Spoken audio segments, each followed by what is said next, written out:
This is a brief review of the Kindle and in what ways it is a good alternative to traditional reading both inside and outside of the classroom.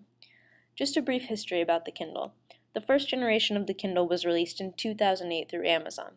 Since its initial release, the Kindle has undergone many alterations in order to make it easier to use. The Kindle is used primarily for e-book reading, but it also allows its users to shop for books, download and browse through books, and it gives access to the internet. The Kindle has revolutionized reading and continues to evolve.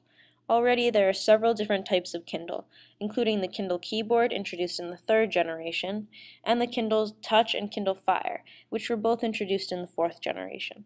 Although Amazon will not officially release Kindle sales, they maintain that it is well over 1 million. There are many pros to the Kindle. For one thing, it is a slim, lightweight device that is much easier to carry around than a book.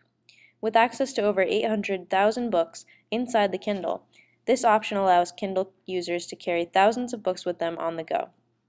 Texts are also much cheaper to buy or download on the Kindle as opposed to hard copy books. These are good features for an independent user, and they can also be utilized in the classroom. Instead of making students purchase expensive and bulky textbooks that they need to lug around every day, using Kindle will make the books much easier to manage for a fraction of the cost. As a result, students who have limited monetary options will have a better chance of buying and using textbooks as well as regular books so that they can read for pleasure. Amazon is also dedicated to adding more and more books to the Kindle, so in time every book imaginable will be available on the Kindle, as well as journals, magazines, and newspapers.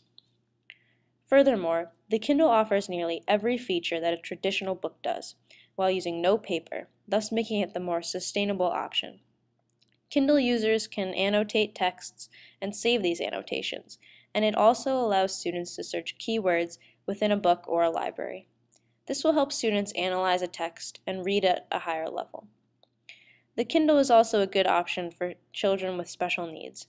The touchscreen feature makes it easy for students with special needs to handle, and it has many options that can benefit these children. One example of this is that the Kindle will read to you, which can help visually impaired students. Text size can also be manipulated. There are a few downsides to the Kindle which are worth mentioning. The Kindle is above all an electronic device, so if it is dropped or damaged in any other way, it will break, unlike a traditional book.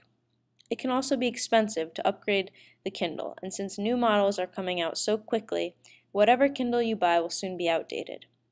And of course, there is the problem of the decline of the print industry. If there is an intrinsic value in printed books, we will soon lose it if everyone switches to electronic reading. Overall, however, the pros outweigh the cons, especially in a classroom setting. The Kindle is ultimately less expensive than print novels, easy to use, and a great tool for education.